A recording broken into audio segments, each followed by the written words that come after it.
want to be crystal clear with all of you. As a constitutional officer of this state, as the governor of Illinois, as an American who actually believes in freedom,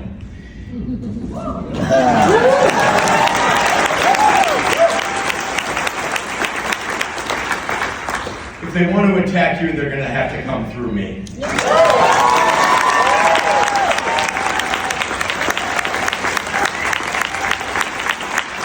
There are transgender children right now looking out at this world and wondering if anyone is going to stand up for them. You are. I am.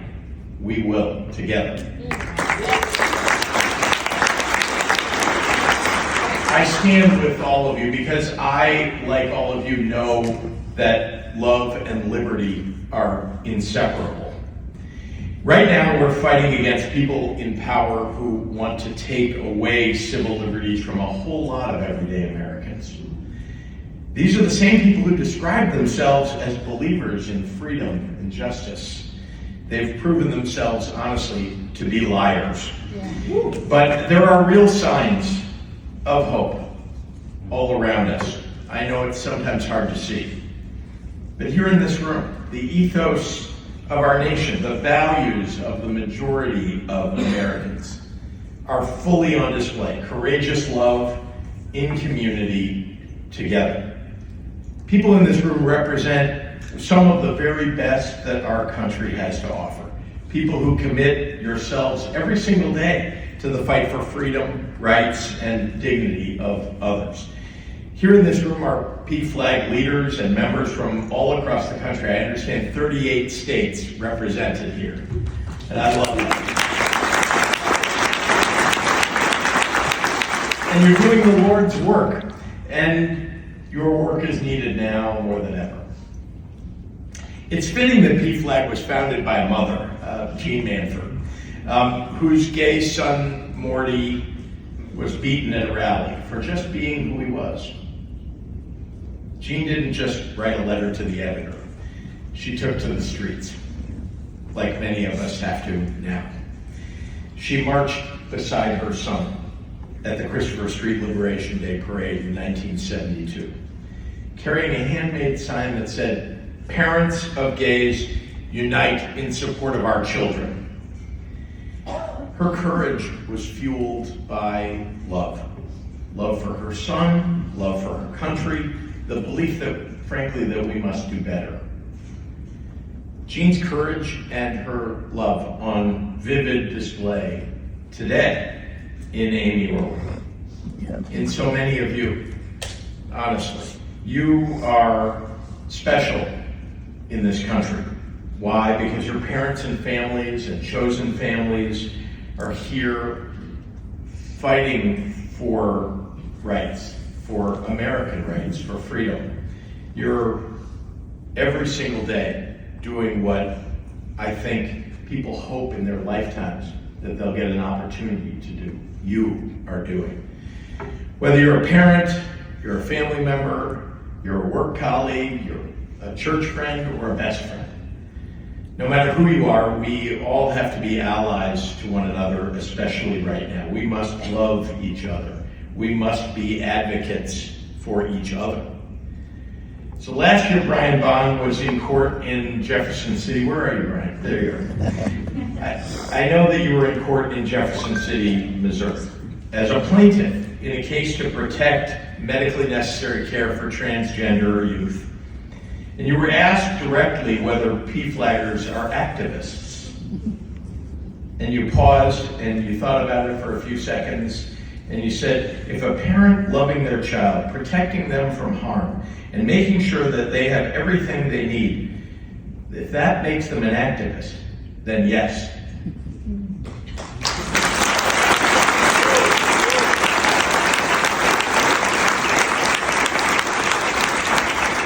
It's devastating to me that here in 2025, showing love and compassion for another person has to be seen as activism, when what it is in reality is just being human.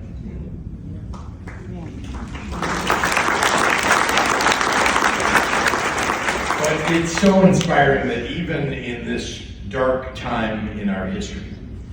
PFLAG's volunteers and grassroots advocates are meeting the moment with more courage and more love than ever before. It gives me hope to know that in 2025, more PFLAG chapters have opened than ever before. What a story!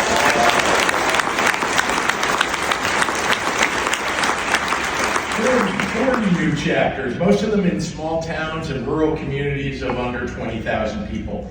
We have those across the state of Illinois. And although I'm proud of the many PFLAG chapters we have, there are more that should be created, there's no doubt.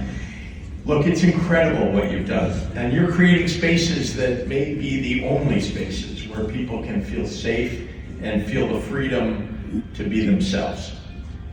Those spaces literally save lives. Thank you.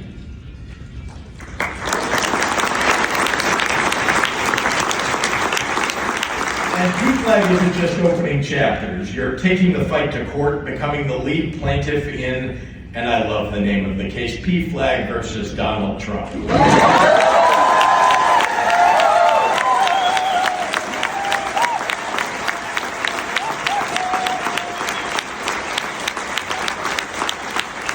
which you're taking on the fight to protect gender-affirming care for transgender young people. That's courage, and that's love in action. And that brings me to today. If I sometimes sound angry about what the Trumpers are doing to the most vulnerable people in this country, it's because I am.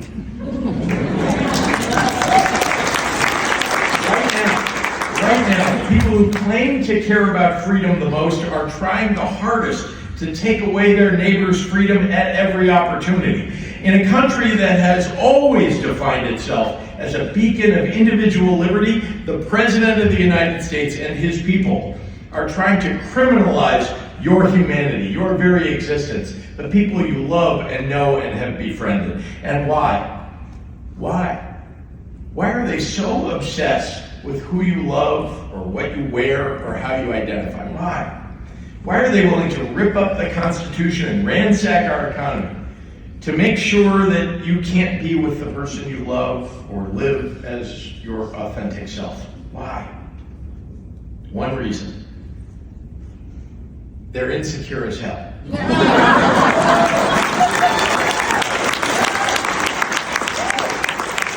maybe better said, he's insecure as hell. And he's trying to distract you from his own failures. You know, whenever he's saying something nasty about people, it seems like it's often about me. But when he is saying nasty things about people,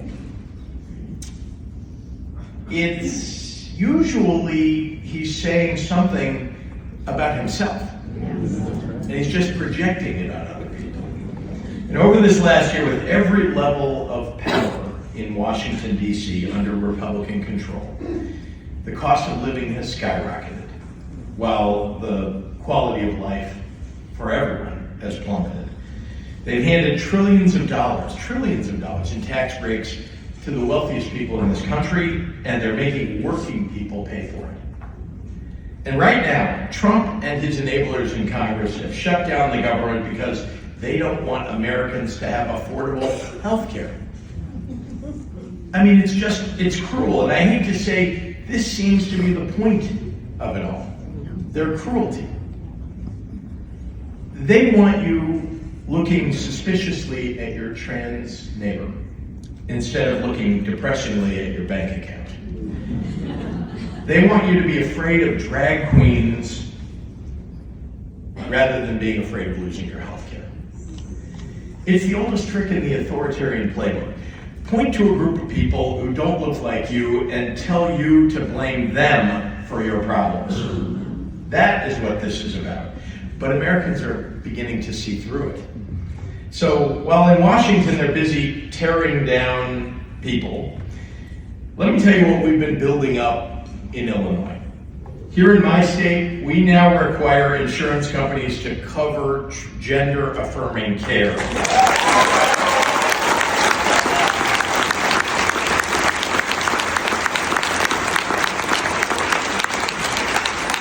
We're one of the few states states where gender-affirming care is treated as equivalent to all other health care that's covered. And that's how it should be. I also enacted the nation's strongest shield law. So other states can't prosecute doctors and patients for providing or receiving care.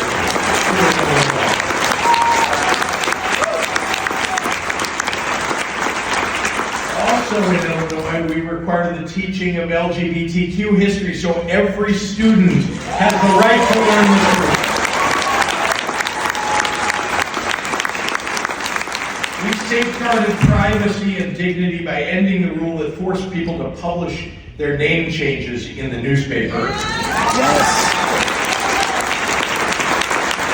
And we also simplified gender marker changes on IDs and birth certificates. We created the Illinois Commission on LGBTQ Aging to ensure older LGBTQ residents are never invisible in our housing and healthcare systems. And we built some real basic infrastructure to celebrate and to protect equality, from proclaiming Transgender Day of Visibility to launching Illinois Pride Connect, a statewide legal hotline and resource hub for people whose rights are being taken away because they're LGBTQ+.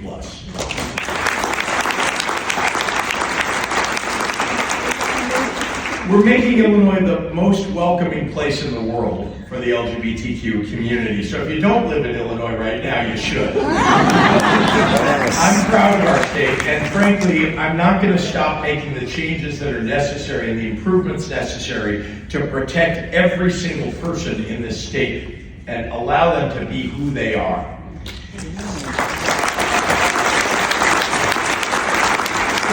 You all know the people of this nation are under siege right now by a bunch of retrograde bigots. Yeah, I'll say that again. And maybe I will a few more times. But we will defeat them. We will. Underneath their homophobic tough guy bravado, they're cowards. Wow. I've seen this before, mind you. I've seen this before. In 1978, a bunch of neo-Nazi folks, people, all those people, neo-Nazis. A bunch of neo-Nazis planned to march in Skokie, Illinois. It's a suburb filled with Holocaust survivors. The village sued to stop the march. The whole country watched as the Supreme Court upheld the neo-Nazis' right to march as a First Amendment right. And so they held their march with 20 of the biggest losers you could possibly conceive of. The Chicago Tribune wrote that day that the rally sputtered to an unspectacular end after 10 minutes. But that same day, and this is perhaps the most important thing about it, that same day, in that same location, 2,000 people came out to counter-protest. Yeah.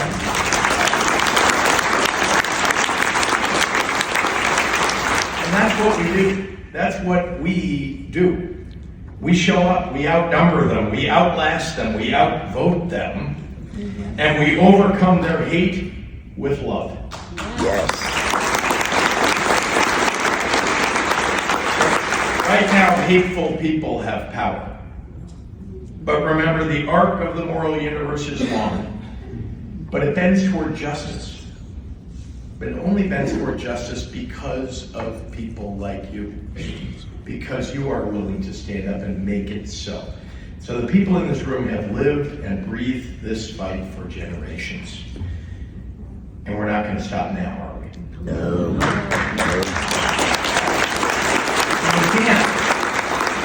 We can't. Trump is ramping up his ICE and CBP agents. He's calling up the troops so that he can target blue cities and blue states, all in an effort to normalize the idea of having the military on American streets. He wants us afraid. He wants us compliant. Trump is a convicted felon, and yet he's threatening to jail me and other governors when we stand up against him. This administration in Washington doesn't respect the Constitution. It doesn't respect the rule of law. But I think they are learning something right now. The people of Illinois, and frankly, a whole lot of people across the country, we won't back down. MAGA is trying to erase what they fear, trying to marginalize people who lead with love, the people who dare to imagine a better world for everyone. Tyranny requires your fear, your silence, and your compliance. Democracy requires your courage. When I look around this room, I see the faces of courage. So I have just one ask for all of you. Keep opening your chapters. Keep showing up at school board meetings. Keep loving your children. Keep loving your neighbors and your community publicly. Keep taking the haters to court. Keep organizing. Keep advocating. Be loud for America. America needs you right now. Because this is the whole ball game right now. This is the ball game. Peaceful protests, mobilization, and righteous disruption. And then go to the polls and vote them the hell out.